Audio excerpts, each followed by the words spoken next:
Tengo en línea a Gustavo Marangoni, quien es politólogo y expresidente del Banco Provincia de Buenos Aires, y quiero hablar con él sobre la coyuntura económica de la Argentina, lo que viene para su óptica, para su cristal, y también, bueno, en una época tan pero tan especial como se están encarando elecciones 2023. Gustavo, ¿cómo le va? Sebastián Shapiro lo saluda aquí en Duplex, en el EU2. Gracias por atenderme.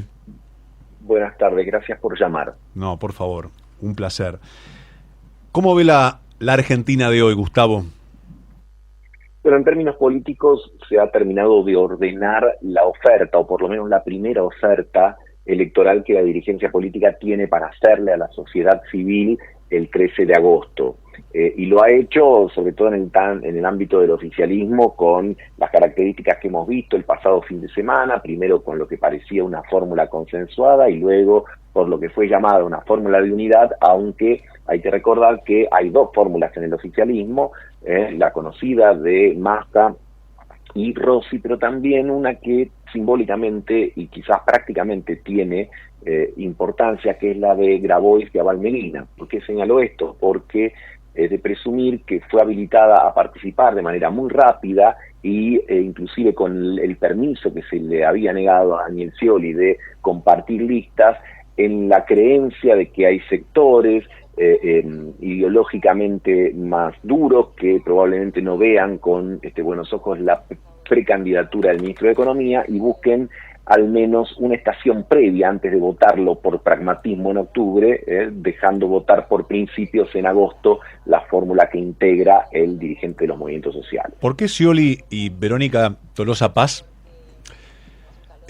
entraron con mucha vehemencia y ahora hubo un silencio luego que pasó esto con Guado de Pedro, que fueron los 15 minutos de fama y luego todo se desintegró? ¿No es también una radiografía de lo que le pasa al gobierno de dar marchas atrás y hacia adelante y tener internas y no tener claras las bases?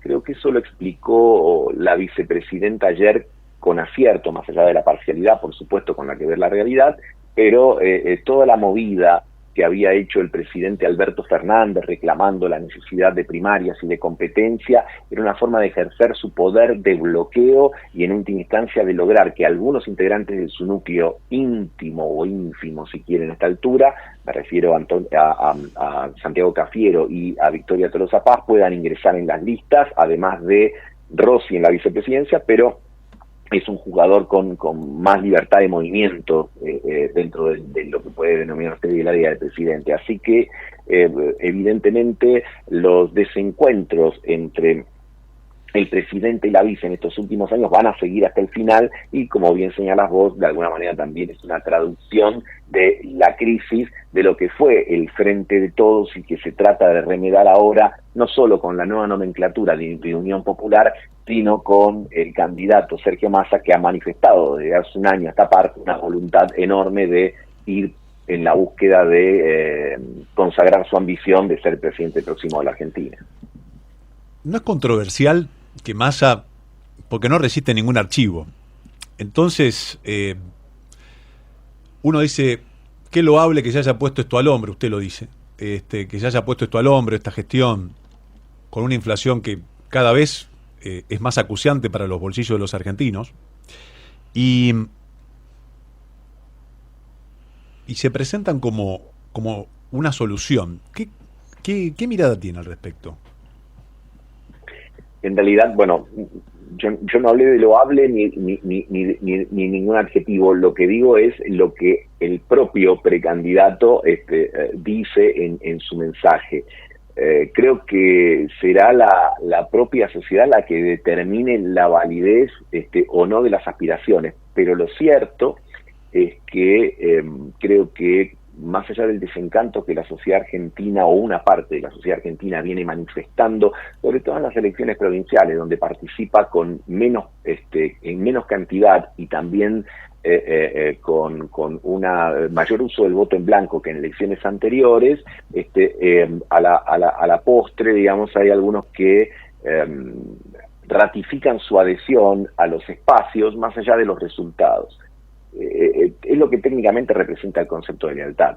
concepto de lealtad es adherir a una causa, a una idea, independientemente de sus resultados. Si fuese por los resultados del anteúltimo gobierno, habría motivos para pensar que ambas coaliciones realmente tienen el futuro muy complicado. Pero como también se incorporan otros elementos, como por ejemplo el de las animosidades respecto a los demás. Es decir, hay gente que sabe que nunca va a votar a un candidato peronista, hay gente que sabe que siempre va a votarlo, hay gente que nunca votaría a un candidato no peronista, y hay un sector de la sociedad que, por decirlo en términos futbolísticos, es más bilardista, es decir, que se maneja más por los resultados. Sobre este último sector particularmente habrá que poner especialmente la lupa para ver si lo que hace es traducir su conducta reticente en las primarias provinciales, también en la primaria nacional, o utiliza la figura de Javier Milei como una herramienta de castigo a lo que el propio Milei denomina la casta, y de esa manera consolida lo que las encuestas de opinión marcan, es de una intención de voto para el líder de la Libertad Avanza del orden del 20 o del 20 y pico por ciento en la realidad de las urnas el 13 de agosto. ¿Qué opina de Milei? Bueno, me parece que ha sabido sintonizar una demanda sobre todo de, digamos, de los sectores más juveniles. Cuando uno mira la Argentina desde el punto de vista de las edades, ve que el 50% tiene menos de 30 años y que el 45% del padrón tiene menos de 35 años. Las personas que tienen 35 años o menos en nuestro país han vivido toda su vida adulta o joven, bajo los gobiernos básicamente kirchneristas y la administración de Mauricio Macri, y entienden que tienen motivos para estar insatisfechos, sobre todo por una realidad económica que, por ejemplo, se traduce en una inflación de 3 dígitos, un problema que tiene escasísimos países en el mundo, y por lo tanto dudan respecto de las posibilidades de realizarse en el propio país, y por lo menos un sector de ellos fantasea con la posibilidad, o realiza o materializa la posibilidad de irse al exterior. El protagonista, el candidato ahora Milei, es alguien que se muestra enojado con la dirigencia política, y yo creo que eso ha llevado a la identificación de algunos sectores juveniles que además, por definición, son siempre más rebeldes o más críticos respecto a la actuación de los mayores. Y creo que ahí ha podido establecer una comunicación y una identificación que, insisto, como decía antes, veremos si en agosto también logra traducirse en el apoyo concreto en las urnas. La Argentina es el mayor deudor que tiene el Fondo Monetario Internacional en el mundo. Usted, que ha sido y ha trabajado en el Banco de la Provincia de Buenos Aires y tiene experiencia en bancos, en este tipo de reuniones, ¿cómo se... No le voy a preguntar cómo se sale de esto, pero ¿cuáles son las negociaciones cuando uno tiene un país es un deudor serial, como le pasa a la Argentina? El tema del fondo es una auténtica parábola, sobre todo de la Argentina en general y del kirchnerismo en particular. Hace 17 años Néstor Kirchner le pagaba 10.000 millones de dólares al contado al Fondo Monetario para, en su propia jerga, sacárselo de encima. Y hoy el ministro de Economía y candidato está procurando, yo diría casi con urgencia, obtener precisamente 10.000 millones de dólares para transitar el camino a las elecciones y al final del mandato sin corrida cambiaria. De alguna manera lo que vemos ahí es el ciclo de idas y de vueltas, de péndulos, de ilusiones y desencantos que transitamos como sociedad. Creo que el fondo estará buscando alguna fórmula en la que no conceda demasiado, pero tampoco abandone a su suerte a la Argentina, sabiendo que en última instancia cualquier negociación perdurable y consistente tendrá que ser con él o la presidente validado en la próxima elección, porque evidentemente no tiene ya ni tiempo ni de alguna manera el capital político para poder hacer un acuerdo de mediano o largo plazo. ¿Por qué la dirigencia política, a su entender, ha tenido este contexto? Porque si usted mira en los últimos 20 o 30 años siempre hubo un poco más del 30% de pobreza, ahora estamos cerca del 50%, más del 110% de inflación, los sueldos atrasados, las obras sociales que no responden, los profesionales o responden poco, los profesionales de la salud que eligen irse del Estado porque no les pagan o gana más uno que junta 4 planes que un médico que estudió 5 años o que un profesor o que la gente ve que está todo muy dado vuelta, la gente no lo ve, se ve. ¿Y qué hizo mal la política para que estemos así? Bueno, en materia de lo que refiere a inflación, creo que es un problema endémico de las últimas décadas de la Argentina, con la sola excepción del periodo en el que rigió la convertibilidad. Así que creo que ahí hay un tema en el que uno puede involucrar el peso del gasto público en la economía nacional. Creo que en términos teóricos uno puede establecer muchos motivos por el cual se da el fenómeno inflacionario, pero en el caso de nuestro país hay un fuerte componente monetario y un fuerte componente en el cual el déficit fiscal necesita ser financiado. Si es financiado con deuda tanto interna como externa, en algún momento no hay posibilidades de poder hacer frente a esas erogaciones, se financia con déficit fiscal, el déficit fiscal se monetiza y eso genera déficit no solo para el Tesoro Nacional, sino también para el Banco Central de la República Argentina, generando la pérdida permanente del valor de la moneda y algo que ya es bastante complejo de corregir, que son las expectativas de una sociedad que está mucho más acostumbrada a vivir con el aumento de precios permanente que con la estabilidad. Supongamos, claro, pero eso es una cosa, no me contestó la pregunta todavía, me hizo un análisis de otra cosa, pero yo le pregunté qué hizo mal o qué hicieron mal ustedes los políticos para que estemos así, con 110% de inflación, 50% de pobreza, la gente que quiere ir a la escuela, se le cae la escuela a pedazos, las ambulancias que a veces no están en los lugares que tienen que estar, las calles que no tienen, o las autopistas que no están asfaltadas y están en permanente construcción, inauguran 4 veces una cosa. No le digo en provincia de Buenos Aires, hablo en el país en general y en las últimas décadas. No estoy centrando el foco, y esto quiero ser claro, no estoy centrando el foco en nada, ni en ningún partido político, ni en nada. Estoy haciendo un plano general. Estoy compartiendo una idea con usted que está más adentro de la política que yo. ¿Cuál es el motivo? ¿Por qué no sé? Tan pobre, o sea, somos tan ricos como país, pero tan pobres de ideas como para que la gente que está ahí en el Congreso donde tiene que estar no puedan poner el país de pie y capaz que decir, no, es un país que le conviene. Escuchaste a dirigentes políticos decir, no, Argentina está acostumbrada a vivir en inflación, como celebran la inflación.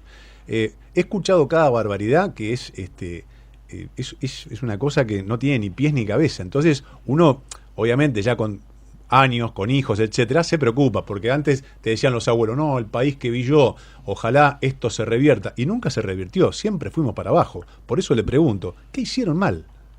¿O qué se está haciendo tan mal y qué se tendría que hacer? Decir, bueno, muchachos y muchachas, como dicen ahora, hagamos esto para revertir de una vez por todas y tener el país que realmente sabemos que tenemos el potencial para tener. Vamos de nuevo con el tema del déficit fiscal, porque me parece que ahí está la clave de bóveda y la respuesta que volveremos a ensayar. La imposibilidad de poner en caja el déficit fiscal es la discusión política más importante de la Argentina, porque poner el déficit fiscal en una situación distinta, en equilibrio o en superávit, conlleva toda una discusión que involucra intereses y que justamente también involucra acuerdos. La imposibilidad de esos acuerdos es lo que lleva a que algunos gobiernos busquen saldar el tema del fiscal, digamos, por el lado del endeudamiento o por el lado de mayor carga tributaria, y otros por hacerlo de manera inversa, bajando impuestos pero aumentando la deuda. Esa imposibilidad del acuerdo fiscal es una cuestión que va mucho más allá del voluntarismo, que requiere justamente el hecho de poder tener liderazgo que genere acuerdos, que es lo que no ha sucedido. ¿Cuándo baja la inflación en la experiencia de los últimos años o de las últimas décadas, sacando, insisto, el periodo de convertibilidad que merece un análisis particular, bueno, cuando los precios internacionales de los productos que vende la Argentina permiten un aumento del ingreso de dólares y un aumento, por lo tanto, también de la recaudación en pesos que financia el tamaño y la dimensión del Estado. Cuando esto se retrae, comienza nuevamente una puja distributiva y es justamente una parte fundamental de lo que la dirigencia no puede resolver, que es cómo administrar ese pacto o ese acuerdo fiscal de una manera que sea tolerable para los distintos actores. Hay quienes proponen bajar, por ejemplo, de manera importante los empleos en los 3 niveles de gobierno, pero básicamente en provincias y en municipios, que son los que más lo han aumentado en los últimos 10 años, pero esto naturalmente genera el rechazo de esos propios distritos federales o de los trabajadores sindicalizados. Hay quienes entienden que hay que bajar los impuestos a los que exportan, pero esto entonces supone tratar de aumentarlos a otros sectores, por ejemplo, que hoy gozan de subsidios que también se resisten. Bueno, creo que la respuesta, o por lo menos la que yo puedo ensayar en este caso específico, tiene que ver con la imposibilidad de laudar políticamente y hacer un pacto fiscal consistente. Pensemos que la Constitución de 1994 estableció como una cláusula transitoria en su sanción una discusión de una nueva ley de coparticipación federal, poniendo como límite el año 1996.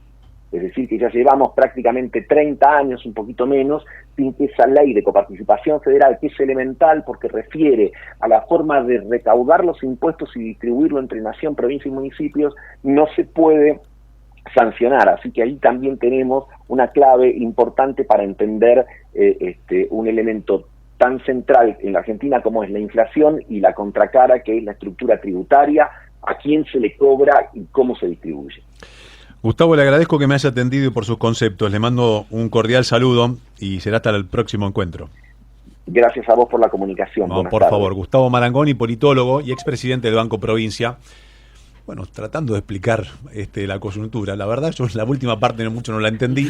No sé si la entendiste vos. La verdad que no me quedó a la pregunta. No me quedó muy claro. Bueno, no sé ustedes en casa si entendieron algo. Me lo pasan en limpio. 114% de inflación. La gente no tiene para comer, los sueldos no alcanzan, la gente tiene 50% de pobreza, la gente que produce y arriesga, dicen que el que arriesga no gana. A veces el que arriesga mucho pierde también, pasa mucho acá. Y mucho biribiri.